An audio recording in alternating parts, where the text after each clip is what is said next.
This is Herman Melville's Moby Dick, or The Whale, a work in the public domain. Chapter 62. The Dart. A word concerning an incident in the last chapter. According to the invariable usage of the fishery, the whaleboat pushes off from the ship, with the headsman or whale killer as temporary steersman and the harpooneer or whale fastener pulling the foremost oar, the one known as the harpooneer oar. Now it needs a strong, nervous arm to strike the first iron into the fish, for often, in what is called a long dart, the heavy implement has to be flung to the distance of 20 or 30 feet. And however prolonged and exhausting the chase, the harpooneer is expected to pull his oar meanwhile to the uttermost. Indeed, he is expected to set an example of superhuman activity to the rest, not only by incredible rowing, but by repeated loud and intrepid exclamations, and what it is to keep shouting at the top of one's compass, while all the other muscles are strained and half-started. What that is, none know but those who have tried it. For one, I cannot bawl very heartily and work very recklessly at one and the same time. In this straining, bawling state, then, with his back to the fish, all at once the exhausted harpooneer hears the exciting cry, "Stand up," and give it to him. He now has to drop and secure his oar, turn round on his centre halfway, seize his harpoon from the crotch, and with what little strength may remain, he essays to pitch it somehow into the whale. No wonder, taking the whole fleet of whalemen in a body, that out of 50 fair chances for a dart, not 5 are successful. No wonder that so many hapless harpooneers are madly cursed and disrated. No wonder that some of them actually burst their blood vessels in the boat. No wonder that some sperm whalemen are absent 4 years with 4 barrels. No wonder that to many ship owners whaling is but a losing concern. For it is the harpooneer that makes the voyage. And if you take the breath out of his body, how can you expect to find it there when most wanted? Again, if the dart be successful, then at the second critical instant, that is, when the whale starts to run, the boat header and harpooneer likewise start to running fore and aft, to the imminent jeopardy of themselves and everyone else. It is then they change places, and the headsman, the chief officer of the little craft, takes his proper station in the bows of the boat.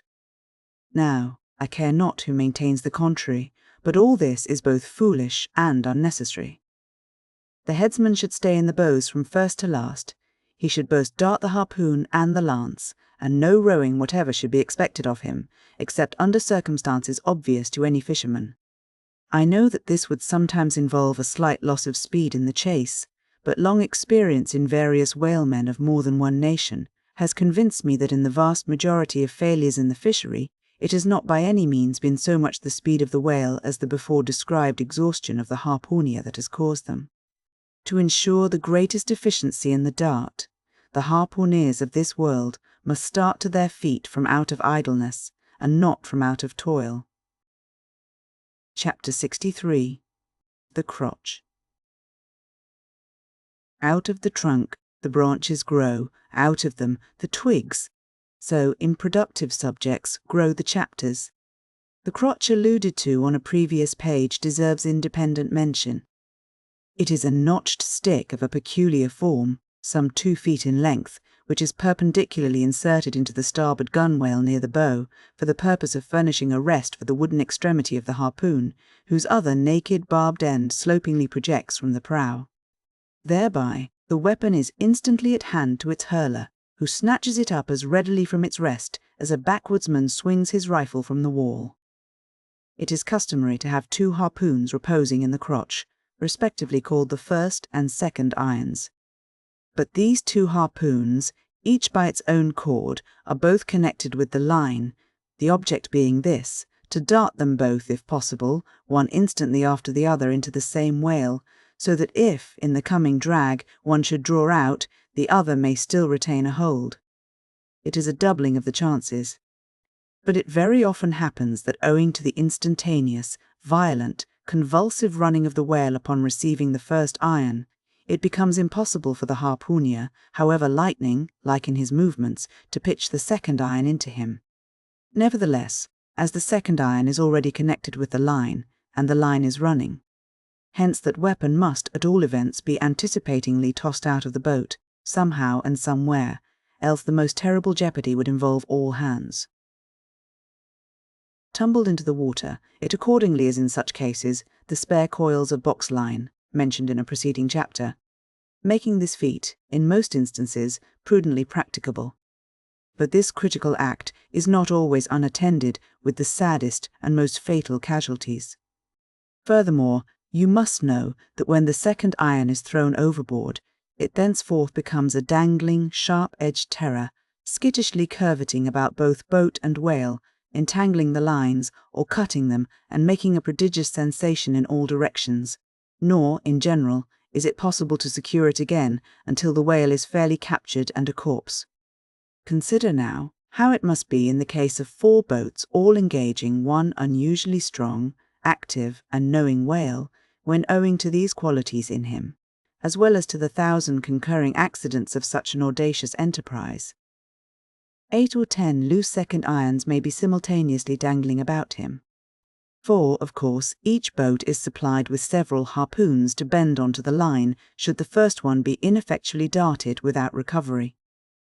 All these particulars are faithfully narrated here, as they will not fail to elucidate several most important, however intricate passages in scenes hereafter to be painted. Chapter 64. Stubb's Supper. Stubb's whale had been killed some distance from the ship. It was a calm, so, forming a tandem of 3 boats, we commenced the slow business of towing the trophy to the Pequod. And now, as we 18 men with our 36 arms and 180 thumbs and fingers slowly toiled hour after hour upon that inert, sluggish corpse in the sea, and it seemed hardly to budge at all, except at long intervals, good evidence was hereby furnished of the enormousness of the mass we moved. For, upon the great canal of Hangho, or whatever they call it, in China, 4 or 5 labourers on the footpath will draw a bulky freighted junk at the rate of a mile an hour. But this grand argosy we towed heavily forged along, as if laden with pig-lead in bulk. Darkness came on, but 3 lights up and down in the Pequod's main. Rigging dimly guided our way, till drawing nearer we saw Ahab dropping one of several more lanterns over the bulwarks. Vacantly eyeing the heaving whale for a moment, he issued the usual orders for securing it for the night, and then handing his lantern to a seaman, went his way into the cabin and did not come forward again until morning. Though, in overseeing the pursuit of this whale, Captain Ahab had evinced his customary activity, to call it so, yet now that the creature was dead, some vague dissatisfaction or impatience or despair seemed working in him, as if the sight of that dead body reminded him that Moby Dick was yet to be slain, and though 1,000 other whales were brought to his ship, all that would not one jot advance his grand, monomaniac object. Very soon you would have thought from the sound on the Pequod's decks that all hands were preparing to cast anchor in the deep, for heavy chains are being dragged along the deck and thrust rattling out the portholes. But by those clanking links the vast corpse itself, not the ship, is to be moored. Tied by the head to the stern, and by the tail to the bows, the whale now lies with its black hull close to the vessels, and seen through the darkness of the night, which obscured the spars and rigging aloft, the 2 ship and whale seemed yoked together like colossal bullocks, whereof one reclines while the other remains standing. A little item may as well be related here. The strongest and most reliable hold which the ship has upon the whale when moored alongside is by the flukes or tail, and as from its greater density that part is relatively heavier than any other, excepting the side fins, its flexibility even in death causes it to sink low beneath the surface, so that with the hand you cannot get at it from the boat in order to put the chain round it. But this difficulty is ingeniously overcome. A small, strong line is prepared with a wooden float at its outer end, and a weight in its middle, while the other end is secured to the ship.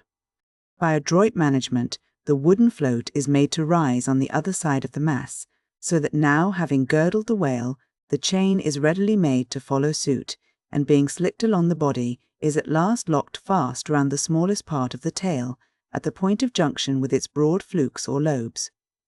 If moody Ahab was now all quiescence, at least so far as could be known on deck, Stubb, his second mate, flushed with conquest, betrayed an unusual but still good-natured excitement.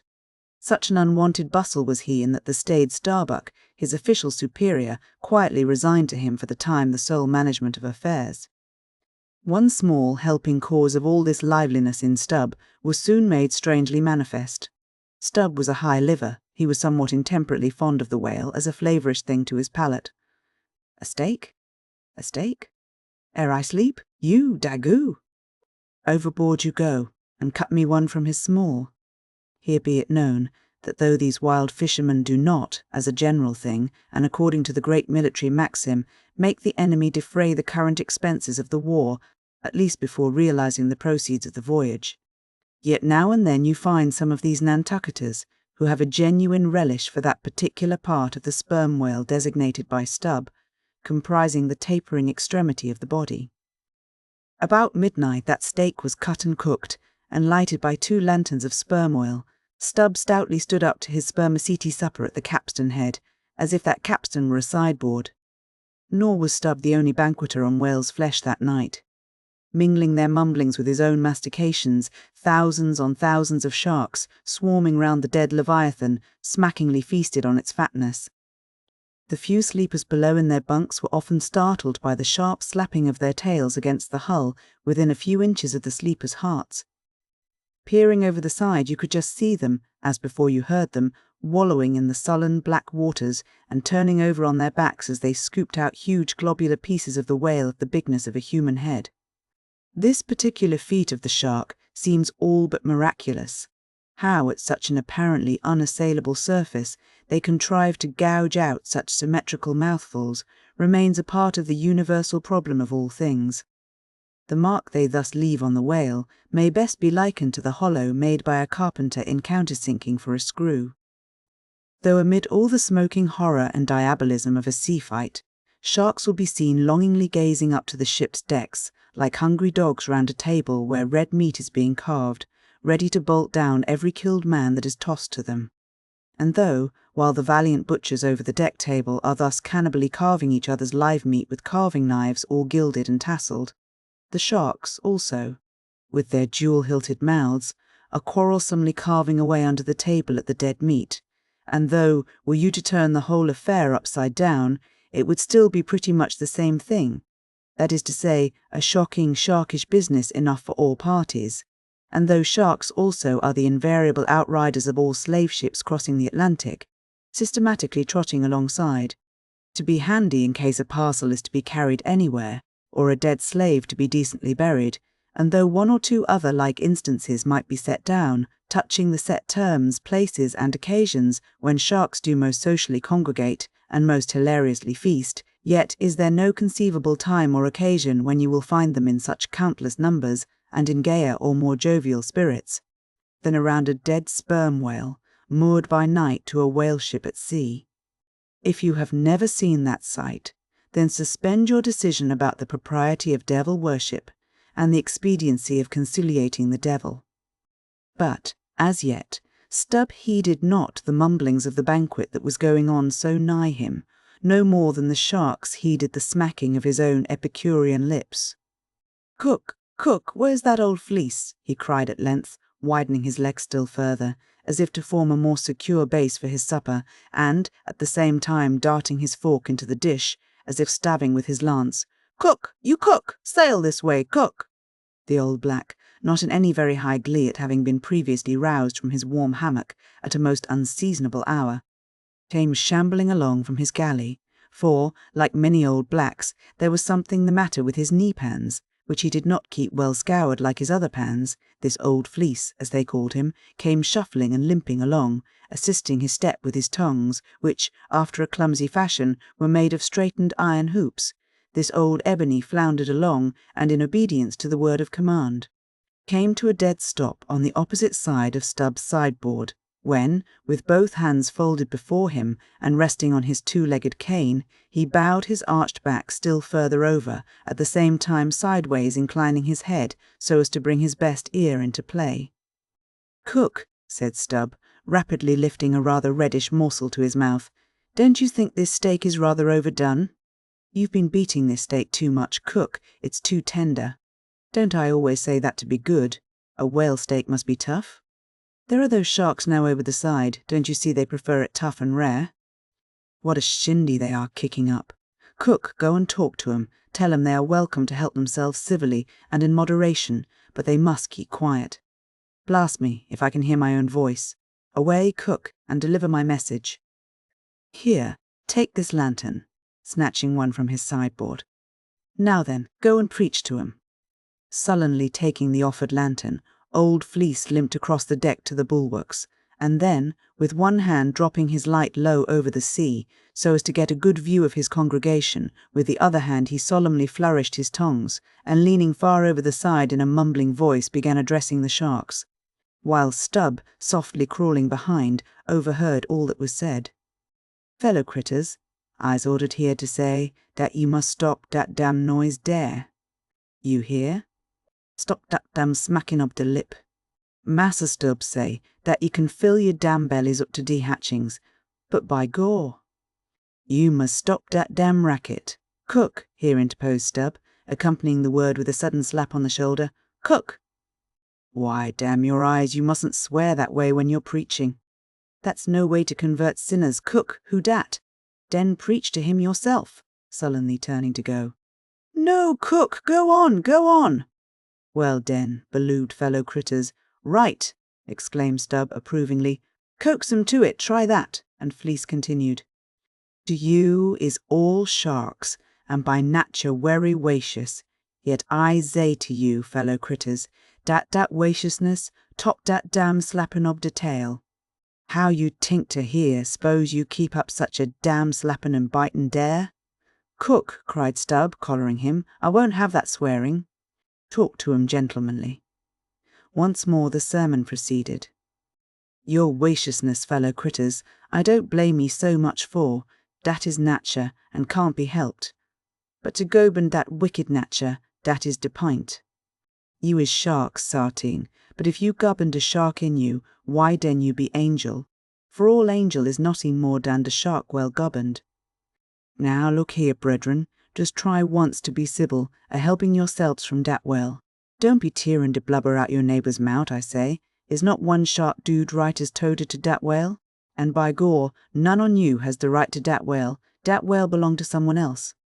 I know some of you has berry brig mout, brigger dan oders, but den de brig mout sometimes has de small bellies, so dat de brigness of de mout is not to swallow wid, but to bit off de blubber for de small fry of sharks. Dat can't get into de scrouge to help demselves. Well done, old Fleece, cried Stubb. That's Christianity. Go on. No use going on, de damn woolens will keep a-scouging, and slapping each oder Massa Stubb. They don't hear one word, no use of preaching to such damn guttons as you call 'em, till their bellies is full, and their bellies is bottomless, and when they do gettin' full, they won't hear you den, for den they sink in de sea, go fast asleep on de coral, and can't hear notting at all, no more, for eber and eber. Upon my soul, I am about of the same opinion, so give the benediction, Fleece, and I'll away to my supper. Upon this, Fleece, holding both hands over the fishy mob, raised his shrill voice and cried, Cussed fellow critters! Kick up de damnedest row as ever ye can, fill your damn bellies till they bust, and den die. Now, Cook, said Stubb, resuming his supper at the capstan, stand just where you stood before, there, over against me, and pay particular attention. All dention, said Fleece, again stooping over upon his tongs in the desired position. Well, said Stubb, helping himself freely meanwhile, I shall now go back to the subject of this steak. In the first place, how old are you, Cook? What dat do wid de teak? Said the old black testily. Silence. How old are you, Cook? About 90, they say, he gloomily muttered. And you have lived in this world hard upon 100 years, Cook, and don't know yet how to cook a whale steak. Rapidly bolting another mouthful at the last word, so that morsel seemed a continuation of the question. Where were you born, Cook? Hind the hatchway, in ferry boat, goin' ober de Roanoke. Born in a ferry boat? That's queer, too, but I want to know what country you were born in, Cook. Didn't I say de Roanoke country? He cried sharply. No, you didn't, Cook, but I'll tell you what I'm coming to, Cook. You must go home and be born over again. You don't know how to cook a whale steak yet. Bless my soul, if I couldn't order one, he growled angrily, turning round to depart. Come back, cook. Here, hand me those tongs. Now take that bit of steak there, and tell me if you think that steak cooked as it should be. Take it, I say, holding the tongs towards him. Take it, and taste it. Faintly smacking his withered lips over it for a moment, the old negro muttered, Best cooked teak I eber taste, juicy berry juicy. Cook, said Stubb, squaring himself once more. Do you belong to the church? Passed one once in Cape Town, said the old man sullenly. And you have once in your life passed a holy church in Cape Town, where you doubtless overheard a holy parson addressing his hearers as his beloved fellow creatures, have you, cook? And yet you come here and tell me such a dreadful lie as you did just now, eh? Said Stubb. Where do you expect to go to, cook? Go to bed very soon, he mumbled, half turning as he spoke. Ah, vast. Heave to. I mean when you die, cook. It's an awful question. Now what's your answer? When this old black man dies, said the negro slowly, changing his whole air and demeanour, he hisself won't go nowhere, but some breast angel will come and fetch him. Fetch him? How? In a coach and four, as they fetched Elijah. And fetch him where? Up there, said Fleece, holding his tongue straight over his head and keeping it there very solemnly. So then, you expect to go up into our main top, do you, cook, when you are dead? But don't you know the higher you climb, the colder it gets? Main top, eh? Didn't say dat tall, said Fleece, again in the sulks.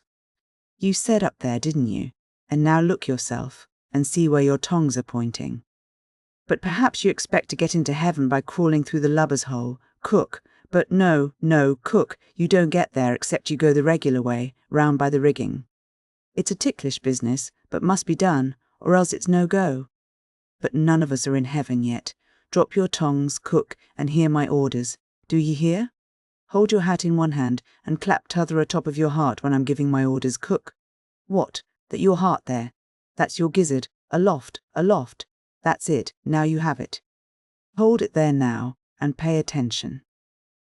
All dention, said the old black, with both hands placed as desired, vainly wriggling his grizzled head, as if to get both ears in front at one and the same time. Well then, cook, you see this whale steak of yours was so very bad that I have put it out of sight as soon as possible. You see that, don't you? Well, for the future, when you cook another whale steak for my private table here, the capstan, I'll tell you what to do so as not to spoil it by overdoing. Hold the steak in one hand and show a live coal to it with the other. That done, dish it, d'ye hear? And now tomorrow, cook, when we are cutting in the fish, be sure you stand by to get the tips of his fins, have them put in pickle. As for the ends of the flukes, have them soused, cook. There, now ye may go. But Fleece had hardly got 3 paces off when he was recalled. Cook, give me cutlets for supper tomorrow night in the mid-watch, d'ye hear? Away you sail then. Halloa, stop, make a bow before you go, a vast heaving again. Whale balls for breakfast, don't forget. Wish, by gore. Whale eat him, 'stead of him eat whale.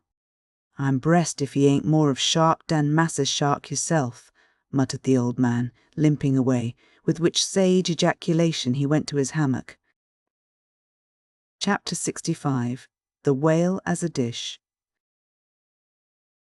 That mortal man should feed upon the creature that feeds his lamp, and, like Stubb, eat him by his own light, as you may say, this seems so outlandish, a thing that one must needs go a little into the history and philosophy of it. It is upon record that 3 centuries ago the tongue of the right whale was esteemed a great delicacy in France and commanded large prices there. Also, that in Henry E. Either's time, a certain cook of the court obtained a handsome reward for inventing an admirable sauce to be eaten with barbecued porpoises, which, you remember, are a species of whale. Porpoises, indeed, are to this day considered fine eating. The meat is made into balls about the size of billiard balls, and being well seasoned and spiced might be taken for turtle balls or veal balls. The old monks of Dunfermline were very fond of them. They had a great porpoise grant from the crown. The fact is that among his hunters at least, the whale would by all hands be considered a noble dish, were there not so much of him. But when you come to sit down before a meat pie nearly 100 feet long, it takes away your appetite. Only the most unprejudiced of men like Stubb nowadays partake of cooked whales, but the Esquimaux are not so fastidious. We all know how they live upon whales, and have rare old vintages of prime old train oil. Sir Grander, one of their most famous doctors, recommends strips of blubber for infants, as being exceedingly juicy and nourishing. And this reminds me that certain Englishmen, who long ago were accidentally left in Greenland by a whaling vessel, that these men actually live for several months on the mouldy scraps of whales which have been left ashore after trying out the blubber.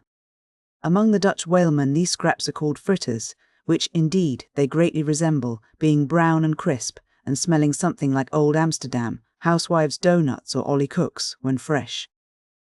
They have such an eatable look that the most self-denying stranger can hardly keep his hands off. And what further depreciates the whale as a civilized dish is his exceeding richness. He is the great prize ox of the sea, too fat to be delicately good. Look at his hump, which would be as fine eating as the buffalo's, which is esteemed a rare dish, were it not such a solid pyramid of fat.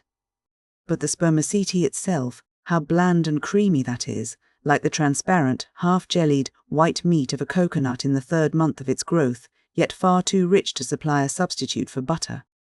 Nevertheless, many whalemen have a method of absorbing it into some other substance, and then partaking of it.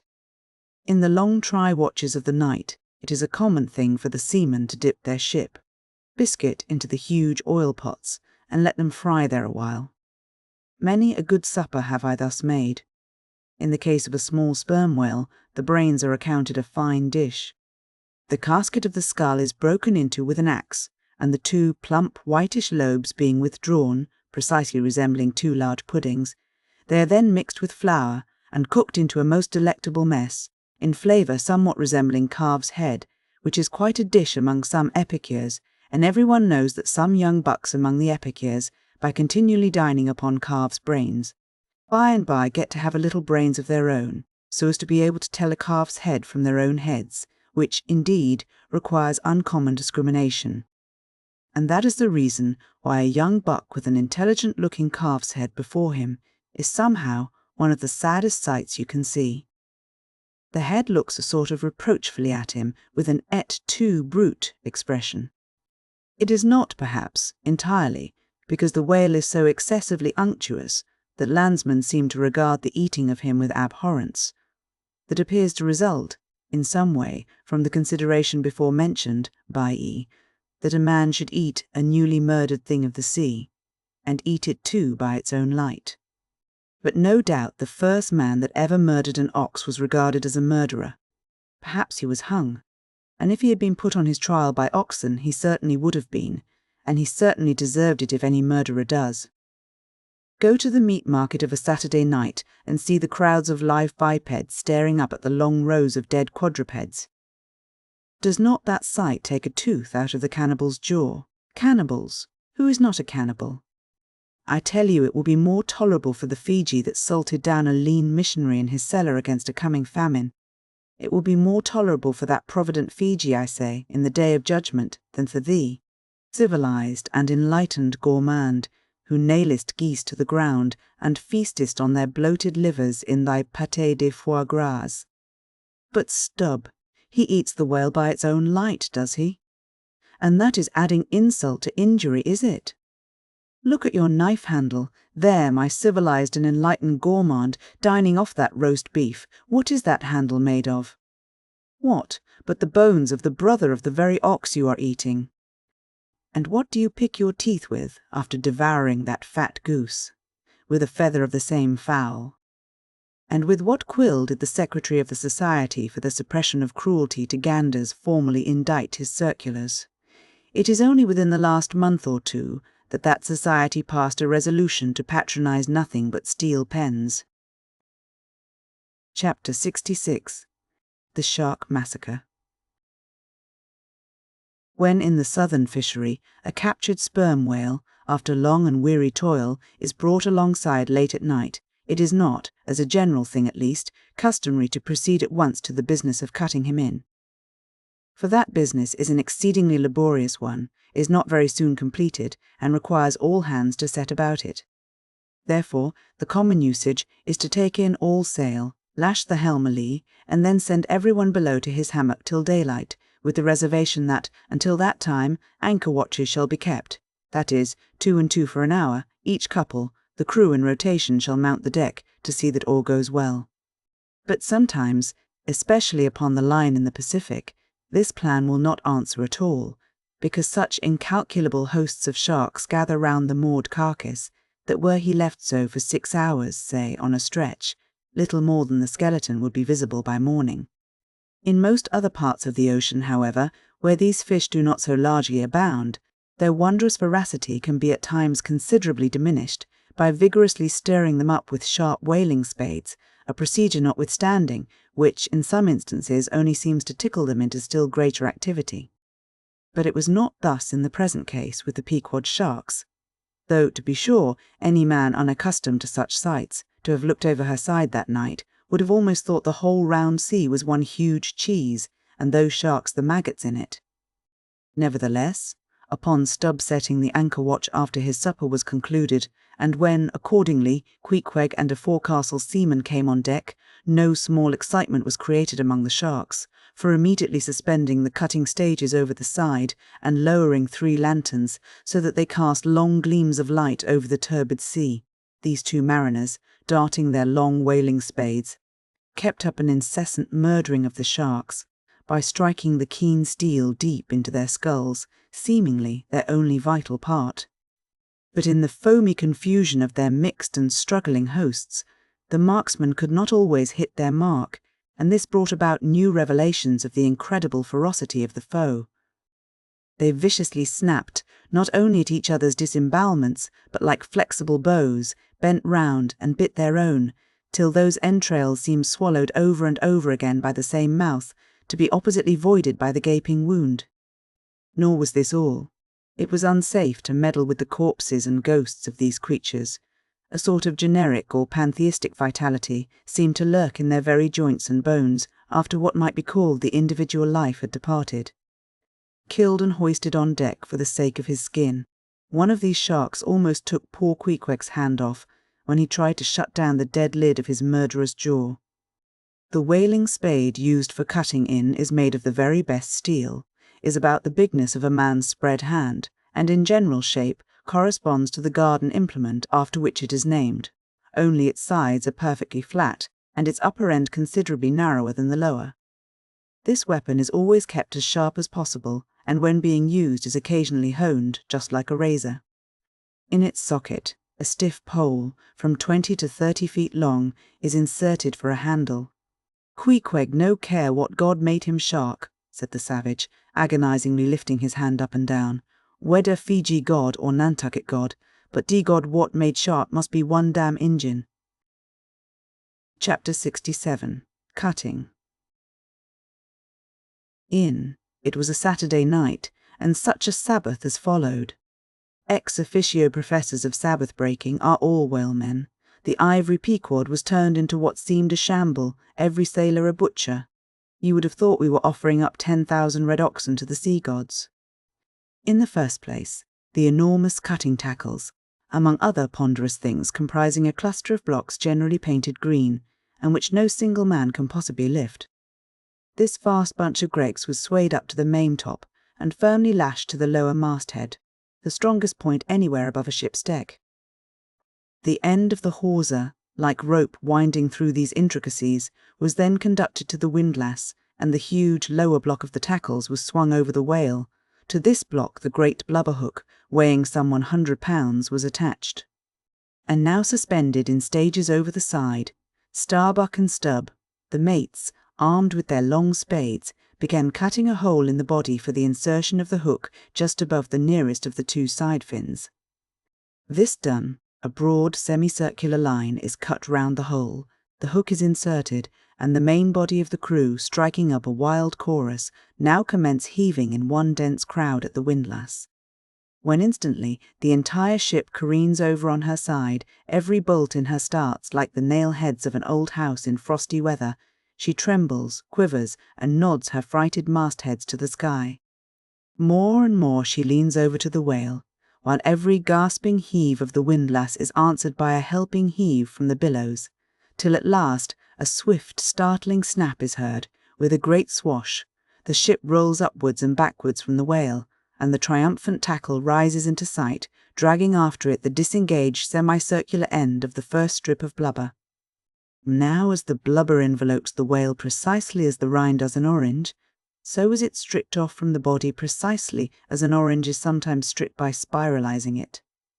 For the strain constantly kept up by the windlass continually keeps the whale rolling over and over in the water, and as the blubber in one strip uniformly peels off along the line called the scarf, simultaneously cut by the spades of Starbuck and Stubb, the mates, and just as fast as it is thus peeled off, and indeed by that very act itself, it is all the time being hoisted higher and higher aloft till its upper end grazes the maintop.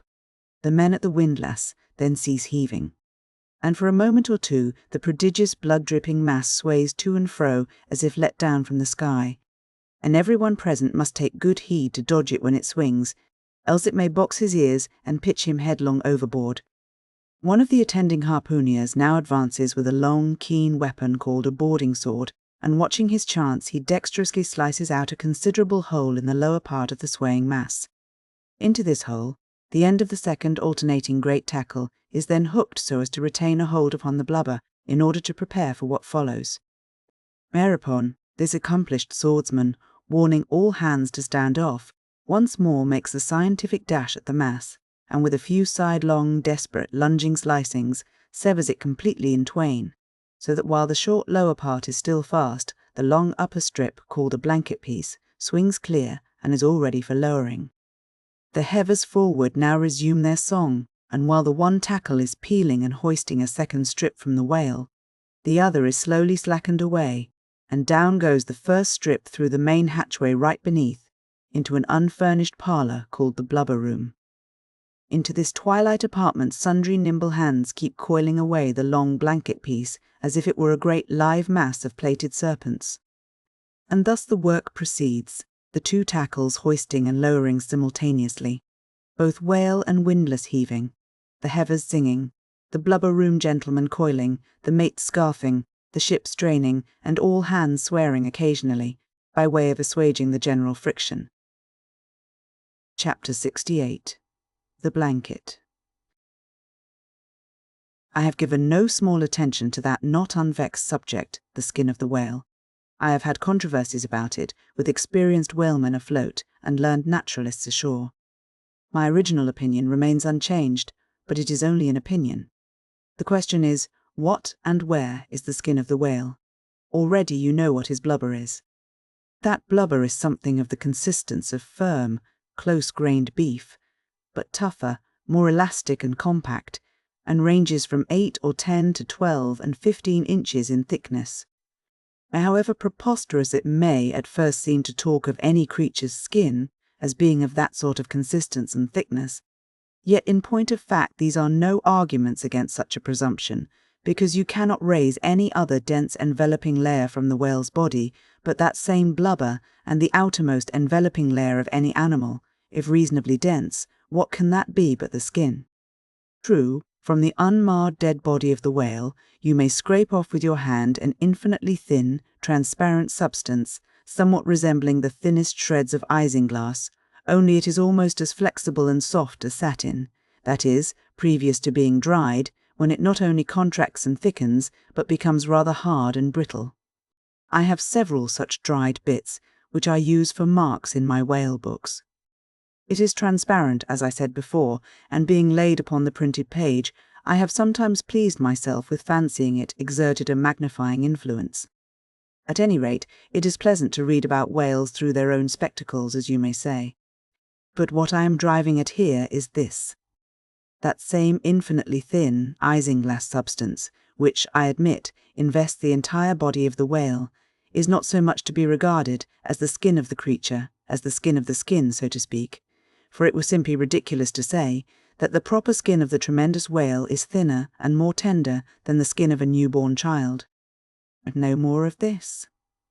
Assuming the blubber to be the skin of the whale, then, when this skin, as in the case of a very large sperm whale, will yield the bulk of 100 barrels of oil, and when it is considered that, in quantity, or rather weight, that oil, in its expressed state, is only 3/4, and not the entire substance of the coat, some idea may hence be had of the enormousness of that animated mass, a mere part of whose mere integument yields such a lake of liquid as that. Reckoning 10 barrels to the ton, you have 10 tons for the net weight of only 3/4 of the stuff of the whale's skin. In life, the visible surface of the sperm whale is not the least among the many marvels he presents. Almost invariably it is all over obliquely crossed and recrossed with numberless straight marks in thick array, something like those in the finest Italian line engravings. But these marks do not seem to be impressed upon the isinglass substance above mentioned, but seem to be seen through it, as if they were engraved upon the body itself. Nor is this all. In some instances, to the quick, observant eye, those linear marks, as in a veritable engraving, but afford the ground for far other delineations. These are hieroglyphical, that is, if you call those mysterious ciphers on the walls of pyramids hieroglyphics, then that is the proper word to use in the present connection. By my retentive memory of the hieroglyphics upon one sperm whale in particular, I was much struck with a plate representing the old Indian characters chiseled on the famous hieroglyphic palisades on the banks of the upper Mississippi. Like those mystic rocks, too, the mystic-marked whale remains undecipherable. This allusion to the Indian rocks reminds me of another thing. Besides all the other phenomena which the exterior of the sperm whale presents, he not seldom displays the back, and more especially his flanks, effaced in great part of the regular linear appearance, by reason of numerous rude scratches, altogether of an irregular random aspect. I should say that those New England rocks on the sea-coast, which Agassiz imagines to bear the marks of violent scraping contact with vast floating icebergs, I should say that those rocks must not a little resemble the sperm whale in this particular. It also seems to me that such scratches in the whale are probably made by hostile contact with other whales, for I have most remarked them in the large, full-grown bulls of the species. A word or two more concerning this matter of the skin or blubber of the whale. It has already been said that it is stripped from him in long pieces, called blanket pieces. Like most sea terms, this one is very happy and significant, for the whale is indeed wrapped up in his blubber as in a real blanket or counterpane, or, still better, an Indian poncho slicked over his head and skirting his extremity. It is by reason of this cosy blanketing of his body that the whale is enabled to keep himself comfortable in all weathers, in all seas, times and tides. What would become of a Greenland whale, say, in those shuddering, icy seas of the north, if unsupplied with his cosy surtout? True, other fish are found exceedingly brisk in those Hyperborean waters, but these, be it observed, are your cold-blooded, lungless fish, whose very bellies are refrigerators, creatures that warm themselves under the lee of an iceberg, as a traveller in winter would bask before an inn-fire, whereas, like man, the whale has lungs and warm blood. Freeze his blood, and he dies. How wonderful is it then, except after explanation, that this great monster, to whom corporeal warmth is as indispensable as it is to man, how wonderful that he should be found at home, immersed to his lips for life in those Arctic waters, where, when seamen fall overboard, they are sometimes found, months afterwards, perpendicularly frozen into the hearts of fields of ice, as a fly is found glued in amber. But more surprising is it to know, as has been proved by experiment, that the blood of a polar whale is warmer than that of a Borneo negro in summer. It does seem to me that herein we see the rare virtue of a strong individual vitality, and the rare virtue of thick walls, and the rare virtue of interior spaciousness. O man, admire and model thyself after the whale. Do thou too remain warm among ice. Do thou too live in this world without being of it. Be cool at the equator, keep thy blood fluid at the pole. Like the great dome of St. Peter's, and like the great whale, retain, O man, in all seasons a temperature of thine own. But how easy and how hopeless to teach these fine things, of erections, how few are domed like St. Peter's. Of creatures, how few vast as the whale. Chapter 69. The Funeral. Haul in the chains, let the carcass go astern. The vast tackles have now done their duty. The peeled white body of the beheaded whale flashes like a marble sepulchre. Though changed in hue, it has not perceptibly lost anything in bulk. It is still colossal. Slowly it floats more and more away, the water round it torn and splashed by the insatiate sharks, and the air above vexed with rapacious flights of screaming fowls, whose beaks are like so many insulting poniards in the whale. The vast white headless phantom floats further and further from the ship, and every rod that it so floats, what seem square roods of sharks and cubic roods of fowls augment the murderous din. For hours and hours from the almost stationary ship that hideous sight is seen. Beneath the unclouded and mild azure sky, upon the fair face of the pleasant sea, wafted by the joyous breezes, that great mass of death floats on and on, till lost in infinite perspectives. There's a most doleful and most mocking funeral. The sea vultures all in pious mourning, the air sharks all punctiliously in black or speckled. In life but few of them would have helped the whale, I ween, if peradventure he had needed it, but upon the banquet of his funeral they most piously do pounce. O horrible vulturism of earth, from which not the mightiest whale is free, nor is this the end. Desecrated as the body is, a vengeful ghost survives and hovers over it to scare. Espied by some timid man, of war or blundering discovery vessel from afar, when the distance obscuring the swarming fowls, nevertheless, still shows the white mass floating in the sun, and the white spray heaving high against it, straightway the whale's unharming corpse, with trembling fingers is set down in the log shoals, rocks, and breakers hereabouts. Beware. And for years afterwards, perhaps, ships shun the place, leaping over it as silly sheep leap over a vacuum, because their leader originally leaped there when a stick was held. There's your law of precedents.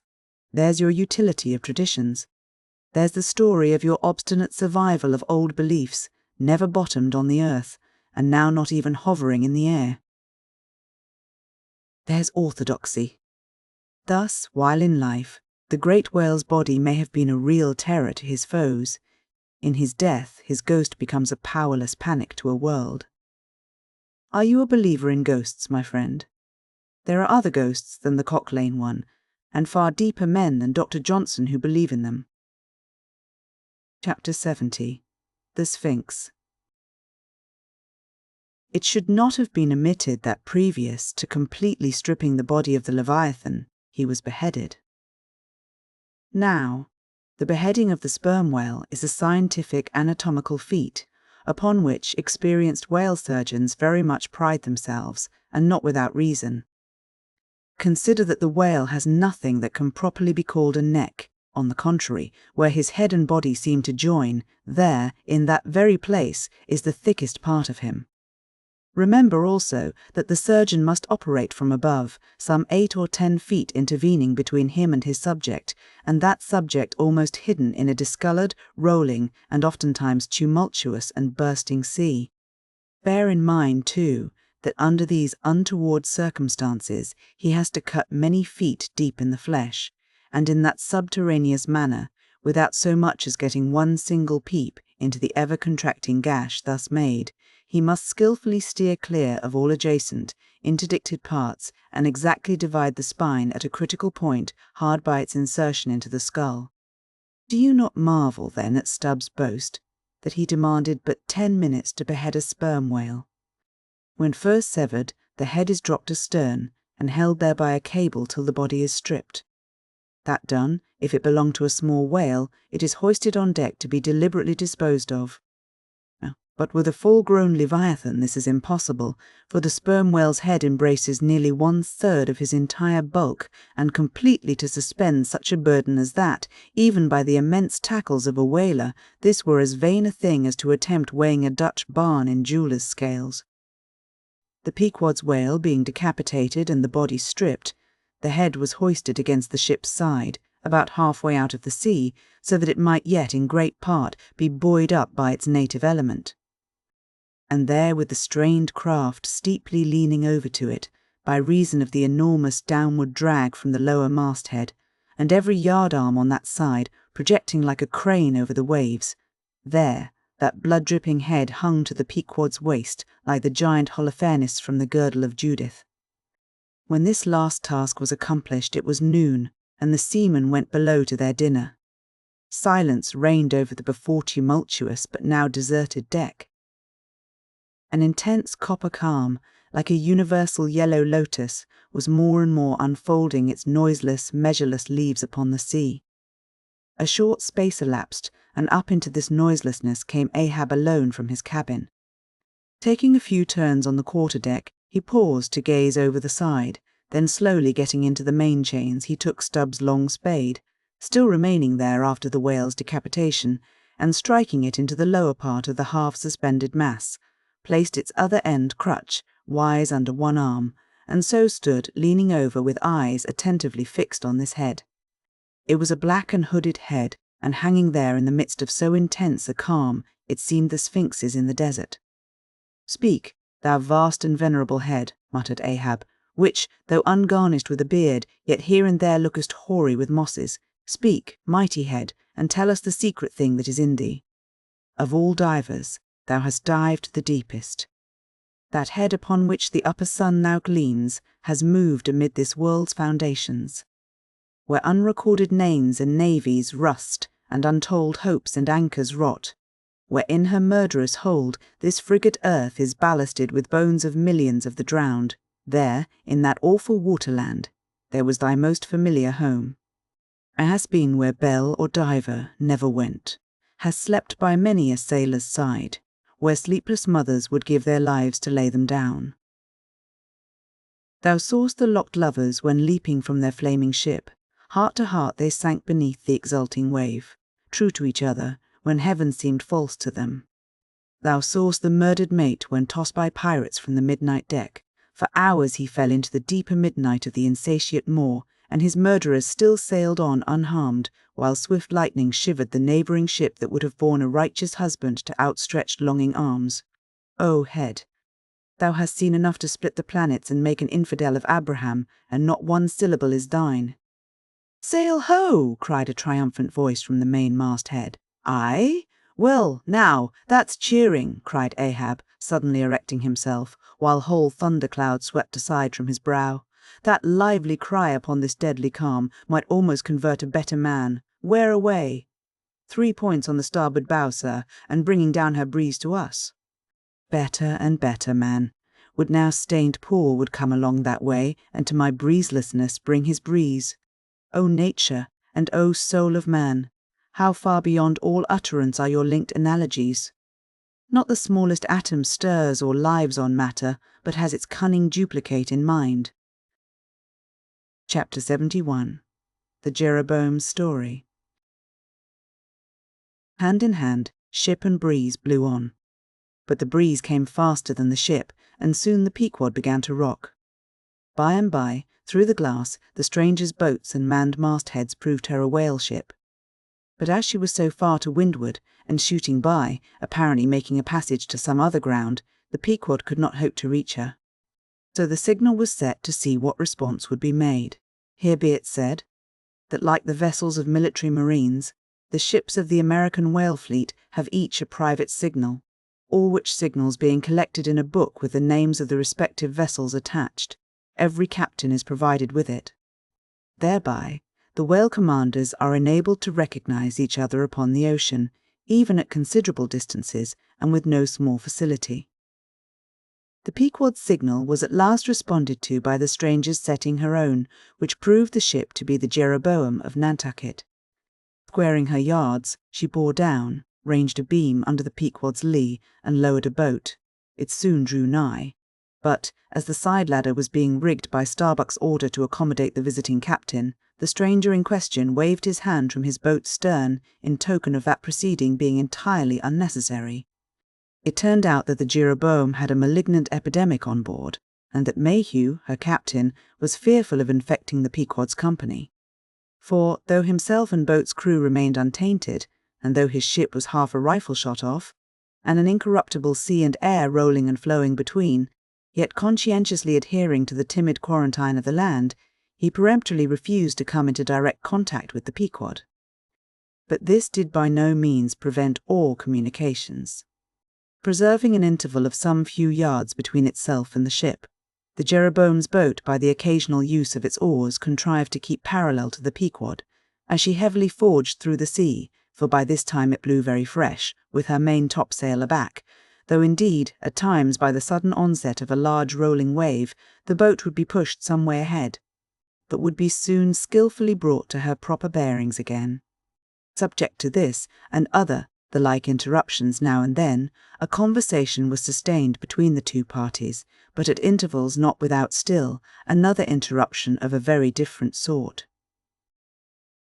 Pulling an oar in the Jeroboam's boat was a man of a singular appearance, even in that wild, whaling life where individual notabilities make up all totalities. He was a small, short, youngish man, sprinkled all over his face with freckles and wearing redundant yellow hair. A long-skirted, cabalistically cut coat of a faded walnut tinge enveloped him, the overlapping sleeves of which were rolled up on his wrists. A deep, settled, fanatic delirium was in his eyes. So soon as this figure had been first descried, Stubb had exclaimed, "That's he! That's he! The long-togged scaramouch the town, Ho's company told us of." Stubb here alluded to a strange story told of the Jeroboam and a certain man among her crew some time previous when the Pequod spoke the town Ho. According to this account, and what was subsequently learned, it seemed that the scaramouch in question had gained a wonderful ascendancy over almost everybody in the Jeroboam. His story was this. He had been originally nurtured among the crazy society of Neskayuna Shakers, where he had been a great prophet, in their cracked secret meetings, having several times descended from heaven by the way of a trap door, announcing the speedy opening of the 7th vial, which he carried in his vest pocket, but which, instead of containing gunpowder, was supposed to be charged with laudanum. A strange apostolic whim having seized him, he had left Neskayuna for Nantucket, where, with that cunning peculiar to craziness, he assumed a steady, common-sense exterior, and offered himself as a green-hand candidate for the Jeroboam's whaling voyage. They engaged him, but straightway upon the ship's getting out of sight of land, his insanity broke out in a freshet. He announced himself as the Archangel Gabriel, and commanded the captain to jump overboard. He published his manifesto, whereby he set himself forth as the deliverer of the Isles of the Sea and vicar, general of all Oceanica. The unflinching earnestness with which he declared these things, the dark, daring play of his sleepless, excited imagination, and all the preternatural terrors of real delirium, united to invest this Gabriel in the minds of the majority of the ignorant crew with an atmosphere of sacredness. Moreover, they were afraid of him. As such a man, however, was not of much practical use in the ship. Especially as he refused to work except when he pleased, the incredulous captain would fain have been rid of him, but apprised that that individual's intention was to land him in the first convenient port, the Archangel forthwith opened all his seals and vials, devoting the ship and all hands to unconditional perdition in case this intention was carried out. So strongly did he work upon his disciples among the crew, that at last, in a body, they went to the captain and told him if Gabriel was sent from the ship, not a man of them would remain.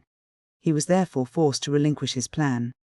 Nor would they permit Gabriel to be any way maltreated, say or do what he would, so that it came to pass that Gabriel had the complete freedom of the ship.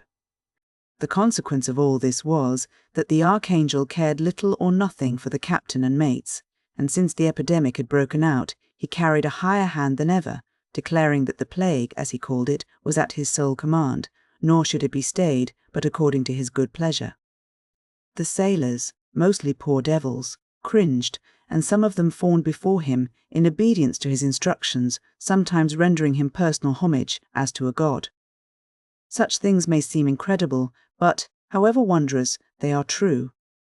Nor is the history of fanatics half so striking in respect to the measureless self-deception of the fanatic himself, as his measureless power of deceiving and bedeviling so many others.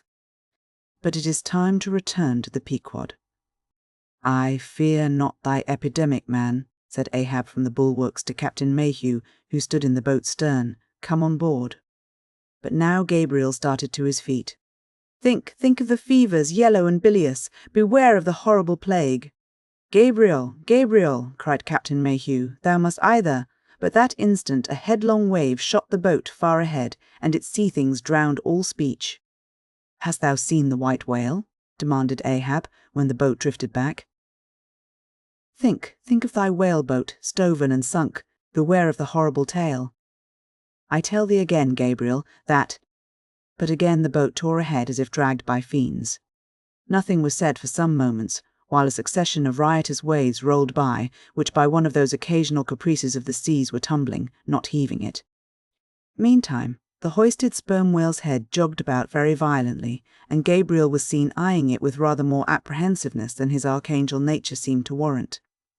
When this interlude was over, Captain Mayhew began a dark story concerning Moby Dick, not, however, without frequent interruptions from Gabriel whenever his name was mentioned, and the crazy sea that seemed leagued with him.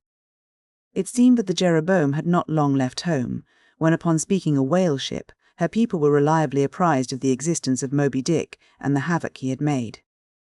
Greedily sucking in this intelligence, Gabriel solemnly warned the captain against attacking the white whale, in case the monster should be seen, in his gibbering insanity, pronouncing the white whale to be no less a being than the Shaker god incarnated, the Shakers receiving the Bible. But when, some year or two afterwards, Moby Dick was fairly sighted from the mastheads, Macy, the chief mate, burned with ardour to encounter him, and the captain himself being not unwilling to let him have the opportunity, despite all the archangel's denunciations and forewarnings, Macy succeeded in persuading 5 men to man his boat. With them he pushed off, and, after much weary pulling and many perilous, unsuccessful onsets, he at last succeeded in getting one iron fast. Meantime Gabriel, ascending to the main royal masthead, was tossing one arm in frantic gestures and hurling forth prophecies of speedy doom to the sacrilegious assailants of his divinity. Now, while Macy, the mate, was standing up in his boat's bow, and with all the reckless energy of his tribe was venting his wild exclamations upon the whale, and essaying to get a fair chance for his poised lance, lo! A broad white shadow rose from the sea, by its quick fanning motion, temporarily taking the breath out of the bodies of the oarsmen. Next instant, the luckless mate, so full of furious life, was smitten bodily into the air, and making a long arc in his descent, fell into the sea at the distance of about 50 yards. Not a chip of the boat was harmed, nor a hair of any oarsman's head, but the mate forever sank.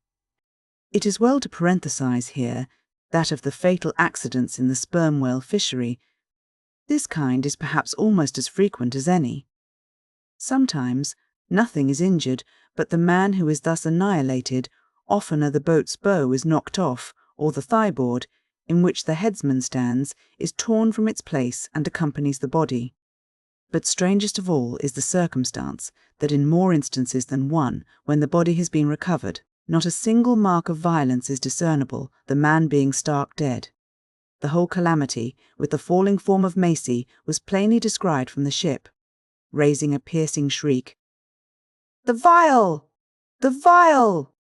Gabriel called off the terror-stricken crew from the further hunting of the whale.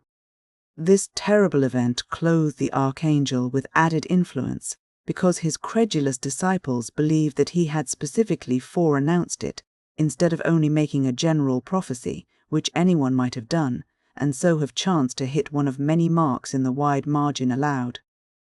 He became a nameless terror to the ship. Mayhew having concluded his narration, Ahab put such questions to him that the stranger captain could not forbear inquiring whether he intended to hunt the white whale if opportunity should offer, to which Ahab answered, "Aye."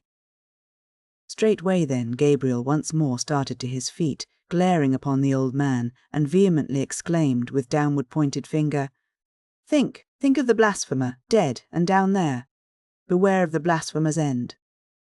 Ahab stolidly turned aside, then said to Mayhew, "Captain, I have just bethought me of my letter-bag. There is a letter for one of thy officers, if I mistake not." "Starbuck, look over the bag." Every whale ship takes out a goodly number of letters for various ships, whose delivery to the persons to whom they may be addressed depends upon the mere chance of encountering them in the four oceans. Thus, most letters never reach their mark, and many are only received after attaining an age of 2 or 3 years or more. Soon Starbuck returned with a letter in his hand. It was sorely tumbled, damp, and covered with a dull, spotted green mould, in consequence of being kept in a dark locker of the cabin. Of such a letter, Death himself might well have been the postboy. "Canst not read it?" cried Ahab. "Give it me, man." Aye, it's but a dim scrawl. What's this?" as he was studying it out. Starbuck took a long cutting spade pole, and with his knife slightly split the end, to insert the letter there, and in that way hand it to the boat without its coming any closer to the ship. Meantime, Ahab, holding the letter, muttered, "Mr. Har, yes, Mr. Harry, a woman's pinny hand, the man's wife, I'll wager. Aye, Mr. Harry Macy, ship Jeroboam, why it's Macy, and he's dead. Poor fellow, poor fellow. And from his wife," sighed Mayhew. "But let me have it." "Nay, keep it thyself," cried Gabriel to Ahab. "Thou art soon going that way." "Curses throttle thee," yelled Ahab. "Captain Mayhew, stand by now to receive it." And taking the fatal missive from Starbuck's hands, he caught it in the slit of the pole and reached it over towards the boat. But as he did so, the oarsman expectantly desisted from rowing, the boat drifted a little towards the ship's stern, so that, as if by magic, the letter suddenly ranged along with Gabriel's eager hand. He clutched it in an instant, seized the boat knife, and impaling the letter on it, sent it thus loaded back into the ship. It fell at Ahab's feet. Then Gabriel shrieked out to his comrades to give way with their oars, and in that manner the mutinous boat rapidly shot away from the Pequod. As, after this interlude, the seamen resumed their work upon the jacket of the whale, many strange things were hinted in reference to this wild affair. Chapter 72. The Monkey Rope. In the tumultuous business of cutting, in and attending to a whale, there is much running backwards and forwards among the crew. Now hands are wanted here, and then again hands are wanted there. There is no staying in any one place, for at one and the same time everything has to be done everything. It is much the same with him who endeavours the description of the scene. We must now retrace our way a little. It was mentioned that upon first breaking ground in the whale's back, the blubber hook was inserted into the original hole there cut by the spades of the mates. But how did so clumsy and weighty a mass as that same hook get fixed in that hole? It was inserted there by my particular friend Queequeg, whose duty it was, as harpooneer, to descend upon the monster's back for the special purpose referred to. But in very many cases, circumstances require that the harpooneer shall remain on the whale till the whole flensing or stripping operation is concluded. The whale, be it observed, lies almost entirely submerged, excepting the immediate parts operated upon. So down there, some 10 feet below the level of the deck, the poor harpooneer flounders about, half on the whale and half in the water, as the vast mass revolves like a treadmill beneath him. On the occasion in question, Queequeg figured in the Highland costume, a shirt and socks, in which to my eyes, at least, he appeared to uncommon advantage, and no one had a better chance to observe him, as will presently be seen.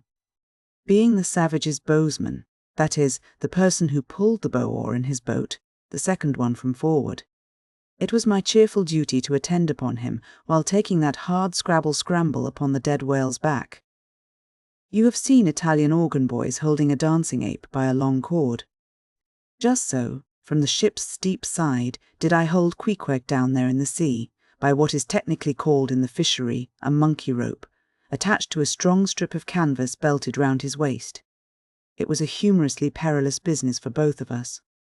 For, before we proceed further, it must be said that the monkey rope was fast at both ends, fast to Queequeg's broad canvas belt, and fast to my narrow leather one. So that for better or for worse, we two, for the time, were wedded, and should poor Queequeg sink to rise no more, then both usage and honour demanded that instead of cutting the cord, it should drag me down in his wake. So then, an elongated Siamese ligature united us. Queequeg was my own inseparable twin brother, nor could I any way get rid of the dangerous liabilities which the hempen bond entailed. So strongly and metaphysically did I conceive of my situation then, that while earnestly watching his motions, I seemed distinctly to perceive that my own individuality was now merged in a joint stock company of two, that my free will had received a mortal wound, and that another's mistake or misfortune might plunge innocent me into unmerited disaster and death. Therefore, I saw that here was a sort of interregnum in Providence, for its even-handed equity never could have so gross an injustice. And yet still further pondering, while I jerked him now and then from between the whale and ship, which would threaten to jam him, still further pondering, I say, I saw that this situation of mine was the precise situation of every mortal that breathes. Only, in most cases, he, one way or other, has this Siamese connection with a plurality of other mortals. If your banker breaks, you snap. If your apothecary by mistake sends you poison in your pills, you die. True, you may say that, by exceeding caution, you may possibly escape these and the multitudinous other evil chances of life. But handle Queequeg's monkey rope heedfully as I would, sometimes he jerked it so that I came very near sliding overboard. Nor could I possibly forget that, do what I would, I only had the management of one end of it. The monkey rope is found in all whalers, but it was only in the Pequod that the monkey and his holder were ever tied together. This improvement upon the original usage was introduced by no less a man than Stubb, in order to afford the imperilled harpooneer the strongest possible guarantee for the faithfulness and vigilance of his monkey rope holder. I have hinted that I would often jerk poor Queequeg from between the whale and the ship, where he would occasionally fall, from the incessant rolling and swaying of both. But this was not the only jamming jeopardy he was exposed to.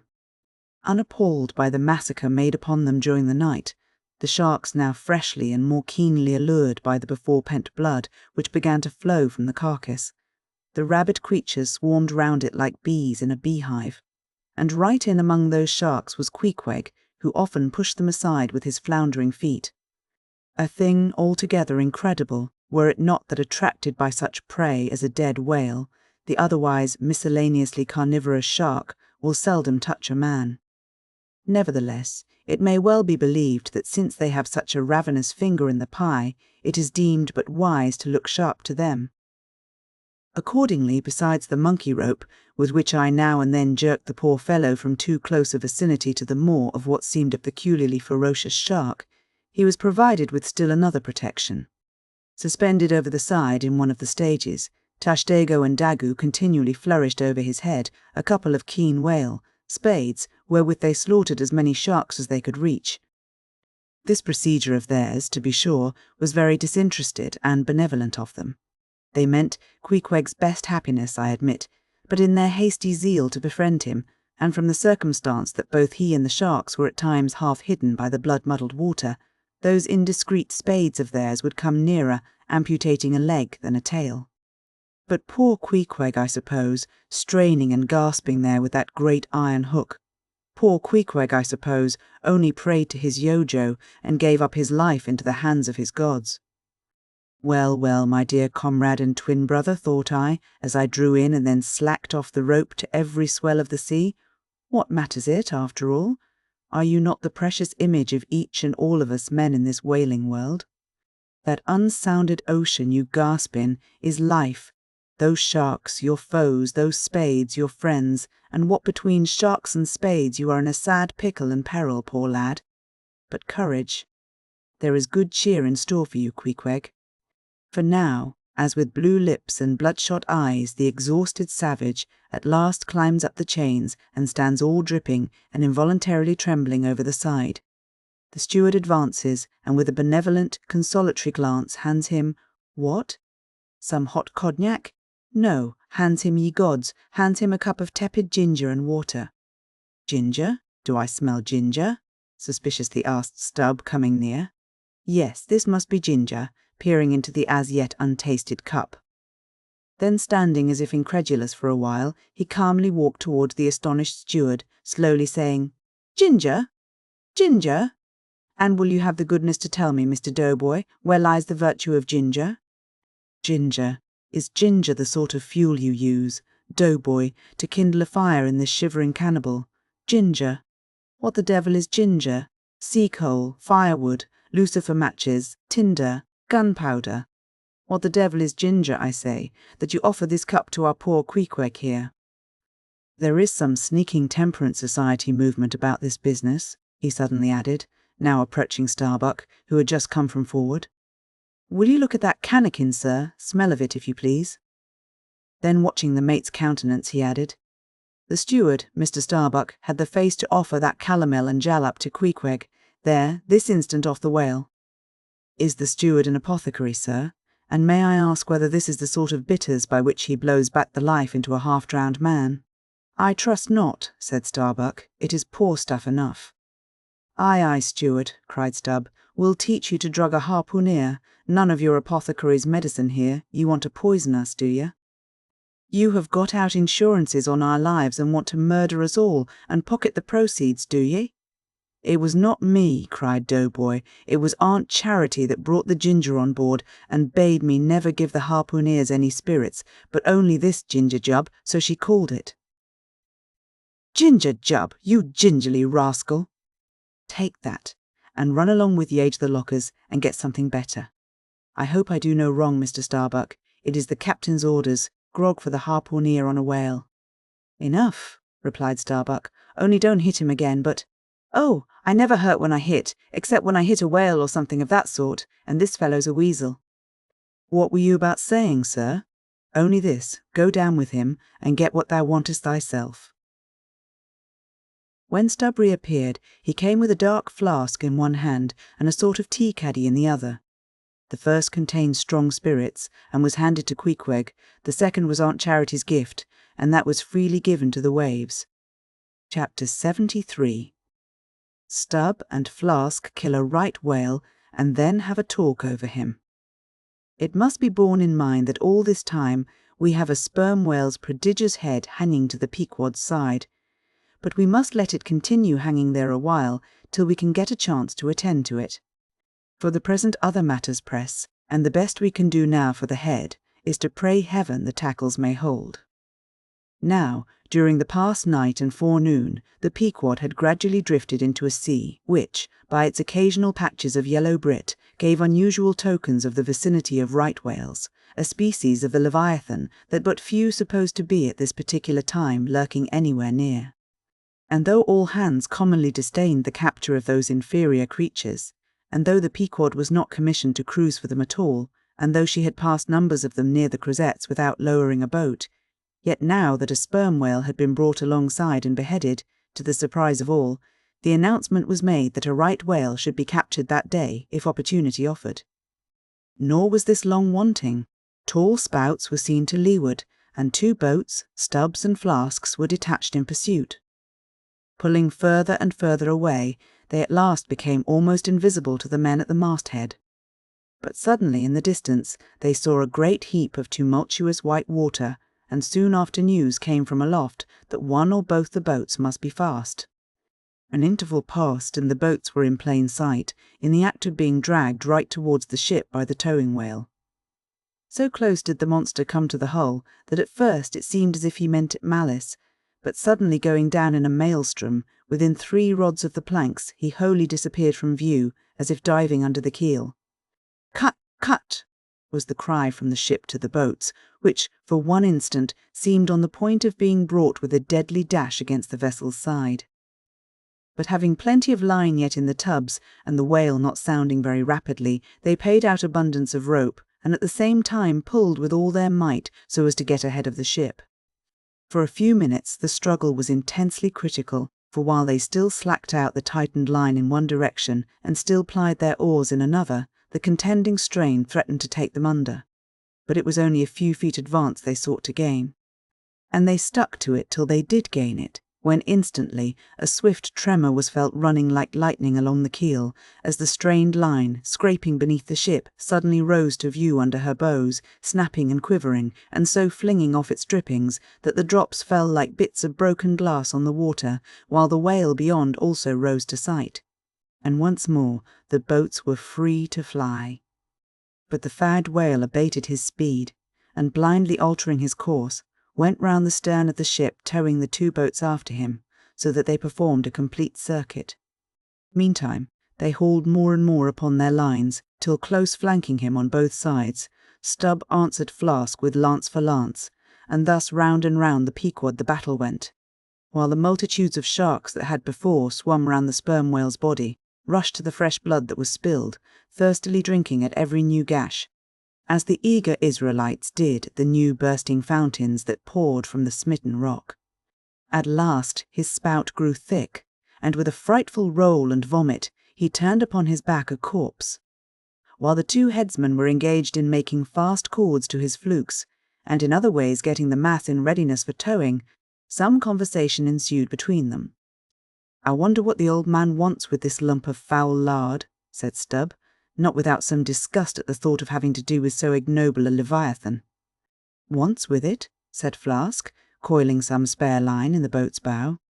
"Did you never hear that the ship which but once has a sperm whale's head hoisted on her starboard side, and at the same time a right whale's on the larboard, did you never hear, Stubb, that that ship can never afterwards capsize?" "Why not?" "I don't know, but I heard that Gamboge ghost of a Fedallah saying so, and he seems to know all about ship's charms. But I sometimes think he'll charm the ship to no good at last. I don't half like that chap, Stubb. Did you ever notice how that tusk of his is a sort of carved into a snake's head, Stubb? Sink him. I never look at him at all, but if ever I get a chance of a dark night, and he standing hard by the bulwarks, and no one by, look down there, Flask, pointing into the sea with a peculiar motion of both hands. Aye, will I, Flask. I take that Fedallah to be the devil in disguise. Do you believe that cock and bull story about his having been stowed away on board ship? He's the devil, I say. The reason why you don't see his tail is because he tucks it up out of sight. He carries it coiled away in his pocket, I guess. Blast him. Now that I think of it, he's always wanting oakum to stuff into the toes of his boots. He sleeps in his boots, don't he? He hasn't got any hammock, but I've seen him lay of nights in a coil of rigging. No doubt, and it's because of his cursed tail he coils it down, do ye see, in the eye of the rigging. What's the old man have so much to do with him for? Striking up a swap or a bargain, I suppose. Bargain? About what? Why, do ye see, the old man is hard bent after that white whale, and the devil there is trying to come round him and get him to swap away his silver watch, or his soul, or something of that sort, and then he'll surrender Moby Dick. Pooh! Stubb, you are skylarking. How can Fedallah do that? I don't know, Flask, but the devil is a curious chap, and a wicked one, I tell ye. Why, they say as how he went a-sauntering into the old flagship once, switching his tail about devilish easy and gentlemanlike, and inquiring if the old governor was at home. Well, he was at home, and asked the devil what he wanted. The devil, switching his hoofs, up and says, "I want John." "What for?" says the old governor. "What business is that of yours?" says the devil, getting mad. "I want to use him." "Take him," says the governor, "and by the Lord, Flask, if the devil didn't give John the Asiatic cholera before he got through with him, I'll eat this whale in one mouthful. But look sharp, ain't you already there? Well then, pull ahead and let's get the whale alongside." "I think I remember some such story as you were telling," said Flask, when at last the two boats were slowly advancing with their burden towards the ship. "But I can't remember where." "3 Spaniards? Adventures of those 3 bloody-minded soldados? Did ye read it there, Flask?" "I guess ye did." "No, never saw such a book, heard of it, though. But now, tell me, Stubb, do you suppose that that devil you were speaking of just now was the same you say is now on board the Pequod? Am I the same man that helped kill this whale? Doesn't the devil live forever? Who ever heard that the devil was dead? Did you ever see any parson a-wearing mourning for the devil? And if the devil has a latch key to get into the admiral's cabin, don't you suppose he can crawl into a porthole? Tell me that, Mr. Flask. How old do you suppose Fedallah is, Stubb? Do you see that mainmast there?" pointing to the ship. "Well, that's the figure one. Now take all the hoops in the Pequod's hold, and string along in a row with that mast for oarts, do you see? Well, that wouldn't begin to be Fedallah's age. Nor all the coopers in creation couldn't show hoops enough to make oarts enough. But see here, Stubb, I thought you a little boasted just now that you meant to give Fadalla a sea toss if you got a good chance. Now, if he's so old as all those hoops of yours come to, and if he is going to live forever, what good will it do to pitch him overboard? Tell me. That? Give him a good ducking anyhow. But he'd crawl back. Duck him again, and keep ducking him. Suppose he should take it into his head to duck you, though, yes, and drown you, what then? I should like to see him try it. I'd give him such a pair of black eyes that he wouldn't dare to show his face in the Admiral's cabin again for a long while, let alone down in the orlop there, where he lives, and hereabouts on the upper decks where he sneaks so much. Damn the devil, Flask. So you suppose I'm afraid of the devil? Who's afraid of him, except the old governor who daresn't catch him and put him in double derbies as he deserves, but lets him go about kidnapping people, aye, and signed a bond with him that all the people the devil kidnapped he'd roast for him. There's a governor. Do you suppose Fadalla wants to kidnap Captain Ahab? Do I suppose it? You'll know it before long, Flask. But I'm going now to keep a sharp lookout on him, and if I see anything very suspicious going on, I'll just take him by the nape of his neck and say, "Look here, Beelzebub, you don't do it, and if he makes any fuss, by the Lord I'll make a grab into his pocket for his tail, take it to the capstan, and give him such a wrenching and heaving that his tail will come short off at the stump, do you see, and then, I rather guess when he finds himself docked in that queer fashion, he'll sneak off without the poor satisfaction of feeling his tail between his legs." "And what will you do with the tail, Stubb?" "Do with it? Sell it for an ox whip when we get home. What else? Now, do you mean what you say, and have been saying all along, Stubb? Mean or not mean, here we are at the ship. My boats were here hailed to tow the whale on the larboard side, where flute chains and other necessaries were already prepared for securing him." "Didn't I tell you so?" said Flask.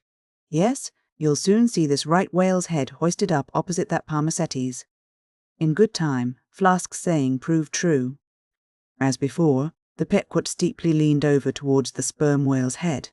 Now, by the counterpoise of both heads, she regained her even keel, though sorely strained, you may well believe. So, when on one side you hoist in Locke's head, you go over that way. But now, on the other side, hoist in Const's, and you come back again, but in very poor plight. Thus some minds forever keep trimming boat. Oh, ye foolish, throw all these thunderheads overboard, and then you will float light and right. In disposing of the body of a right whale, when brought alongside the ship, the same preliminary proceedings commonly take place as in the case of a sperm whale. Only, in the latter instance, the head is cut off whole, but in the former the lips and tongue are separately removed and hoisted on deck, with all the well-known black bone attached to what is called the crown piece. But nothing like this, in the present case, had been done. The carcasses of both whales had dropped astern, and the head-laden ship not a little resembled a mule carrying a pair of overburdening panniers. Meantime, Fadalla was calmly eyeing the right whale's head, and ever and anon glancing from the deep wrinkles there to the lines in his own hand. And Ahab chanced so to stand that the Parsee occupied his shadow, while, if the Parsee's shadow was there at all, it seemed only to blend with and lengthen Ahab's. As the crew toiled on, Laplandish speculations were bandied among them concerning all these passing things. Chapter 74. The Sperm Whale's Head, Contrasted View. Here, now, are two great whales, laying their heads together. Let us join them, and lay together our own.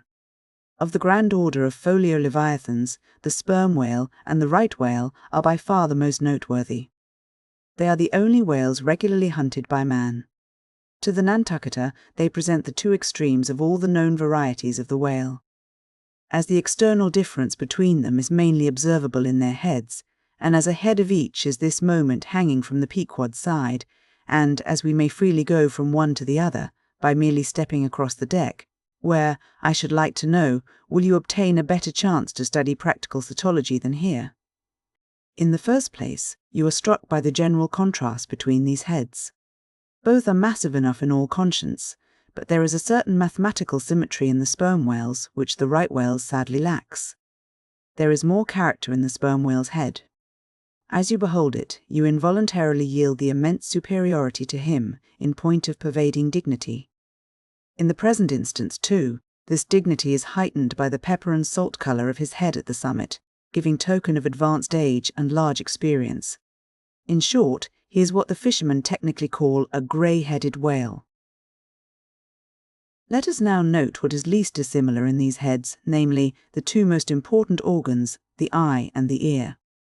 Far back on the side of the head, and low down, near the angle of either whale's jaw, if you narrowly search, you will at last see a lashless eye, which you would fancy to be a young colt's eye, so out of all proportion is it to the magnitude of the head. Now, from this peculiar sideway position of the whale's eyes, it is plain that he can never see an object which is exactly ahead, no more than he can one exactly astern. In a word, the position of the whale's eyes corresponds to that of a man's ears, and you may fancy for yourself how it would fare with you, did you sideways survey objects through your ears. You would find that you could only command some 30 degrees of vision in advance of the straight side line of sight, and about 30 more behind it. If your bitterest foe were walking straight towards you with dagger uplifted in broad day, you would not be able to see him, any more than if he were stealing upon you from behind. In a word, you would have two backs, so to speak, but at the same time also two fronts, side fronts, for what is it that makes the front of a man? What, indeed, but his eyes? Moreover, while in most other animals that I can now think of, the eyes are so planted as imperceptibly to blend their visual power, so as to produce one picture and not two to the brain, the peculiar position of the whale's eyes, effectually divided as they are by many cubic feet of solid head, which towers between them like a great mountain separating two lakes in valleys, this, of course, must wholly separate the impressions which each independent organ imparts. The whale, therefore, must see one distinct picture on this side, and another distinct picture on that side, while all between must be profound darkness and nothingness to him. Man may, in effect, be said to look out on the world from a sentry-box with two joined sashes for his window. But with the whale, these two sashes are separately inserted, making two distinct windows, but sadly impairing the view. This peculiarity of the whale's eyes is a thing always to be borne in mind in the fishery, and to be remembered by the reader in some subsequent scenes. A curious and most puzzling question might be started concerning this visual matter, as touching the Leviathan. But I must be content with a hint. So long as a man's eyes are open in the light, the act of seeing is involuntary. That is, he cannot then help mechanically seeing whatever objects are before him. Nevertheless, anyone's experience will teach him that though he can take in an undiscriminating sweep of things at one glance, it is quite impossible for him, attentively and completely, to examine any two things, however large or however small, at one and the same instant of time, never mind if they lie side by side and touch each other. But if you now come to separate these two objects, and surround each by a circle of profound darkness, then, in order to see one of them, in such a manner as to bring your mind to bear on it, the other will be utterly excluded from your contemporary consciousness. How is it then with the whale? True, both his eyes, in themselves, must simultaneously act. But is his brain so much more comprehensive, combining, and subtle than man's, that he can at the same moment of time attentively examine two distinct prospects, one on one side of him, and the other in an exactly opposite direction? If he can, then is it as marvellous a thing in him as if a man were able simultaneously to go through the demonstrations of two distinct problems in Euclid. Nor, strictly investigated, is there any incongruity in this comparison. It may be but an idle whim, but it has always seemed to me that the extraordinary vacillations of movement displayed by some whales when beset by 3 or 4 boats, the timidity and liability to queer frights, so common to such whales, I think that all this indirectly proceeds from the helpless perplexity of volition, in which their divided and diametrically opposite powers of vision must involve them. But the ear of the whale is full as curious as the eye. If you are an entire stranger to their race, you might hunt over these two heads for hours and never discover that organ. The ear has no external leaf whatever, and into the hole itself you can hardly insert a quill, so wondrously minute is it. It is lodged a little behind the eye. With respect to their ears, this important difference is to be observed between the sperm whale and the right. While the ear of the former has an external opening, that of the latter is entirely and evenly covered over with a membrane, so as to be quite imperceptible from without. Is it not curious that so vast a being as the whale should see the world through so small an eye, and hear the thunder through an ear which is smaller than a hare's? But if his eyes were broad as the lens of Herschel's great telescope, and his ears capacious as the porches of cathedrals, would that make him any longer of sight, or sharper of hearing? Not at all. Why then do you try to enlarge your mind, subtilize it? Let us now, with whatever levers and steam engines we have at hand, cant over the sperm whale's head, that it may lie bottom up. Then, ascending by a ladder to the summit, have a peep down the mouth. And were it not that the body is now completely separated from it, with a lantern we might descend into the great Kentucky mammoth cave of his stomach. But let us hold on here by this tooth, and look about us where we are. What a really beautiful and chaste-looking mouth, from floor to ceiling, lined, or rather papered with a glistening white membrane, glossy as bridal satins. But come out now and look at this portentous lower jaw, which seems like the long, narrow lid of an immense snuff-box, with the hinge at one end instead of one side. If you pry it up, so as to get it overhead and expose its rows of teeth, it seems a terrific portcullis, and such, alas. It proves to many a poor wight in the fishery, upon whom these spikes fall with impaling force. But far more terrible is it to behold, when fathoms down in the sea you see some sulky whale, floating there suspended, with his prodigious jaw, some 15 feet long, hanging straight down at right angles with his body, for all the world like a ship's jib-boom. This whale is not dead, he is only dispirited, out of sorts, perhaps, hypochondriac, and so supine that the hinges of his jaw have relaxed, leaving him there in that ungainly sort of plight, a reproach to all his tribe, who must, no doubt, imprecate locked jaws upon him. In most cases, this lower jaw, being easily unhinged by a practised artist, is disengaged and hoisted on deck for the purpose of extracting the ivory teeth, and furnishing a supply of that hard white whalebone with which the fishermen fashion all sorts of curious articles, including canes, umbrella stocks, and handles to riding whips. With a long, weary hoist the jaw is dragged on board, as if it were an anchor, and when the proper time comes, some few days after the other work, Queequeg, Daggoo, and Tashtego, being all accomplished dentists, are set to drawing teeth. With a keen cutting spade, Queequeg lances the gums, then the jaw is lashed down to ring bolts, and a tackle being rigged from aloft, they drag out these teeth, as Michigan oxen drag stumps of old oaks out of wild wood lands. There are generally 42 teeth in all, in old whales, much worn down, but undecayed, nor filled after our artificial fashion. The jaw is afterwards sawn into slabs and piled away like joists for building houses. Chapter 75. The Right Whale's Head, Contrasted View. Crossing the deck, let us now have a good long look at the right whale's head. As in general shape, the noble sperm whale's head may be compared to a Roman war chariot, especially in front, where it is so broadly rounded. So, at a broad view, the right whale's head bears a rather inelegant resemblance to a gigantic galliot-toed shoe. 200 years ago, an old Dutch voyager likened its shape to that of a shoemaker's last. And in this same last or shoe, that old woman of the nursery tale, with the swarming brood, might very comfortably be lodged, she and all her progeny. But as you come nearer to this great head, it begins to assume different aspects according to your point of view. If you stand on its summit and look at these 2 F-shaped spout holes, you would take the whole head for an enormous bass viol, and these spiracles, the apertures in its sounding board. Then, again, if you fix your eye upon this strange, crested, comb-like incrustation on the top of the mass, this green, barnacled thing, which the Greenlanders call the crown, and the southern fishers the bonnet of the right whale, fixing your eyes solely on this, you would take the head for the trunk of some huge oak with a bird's nest in its crotch.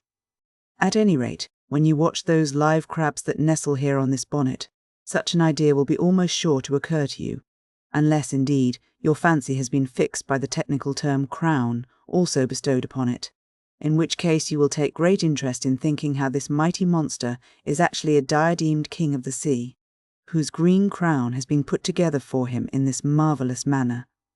But if this whale be a king, he is a very sulky-looking fellow to grace a diadem. Look at that hanging lower lip. What a huge sulk and pout is there! A sulk and pout, by carpenter's measurement, about 20 feet long and 5 feet deep.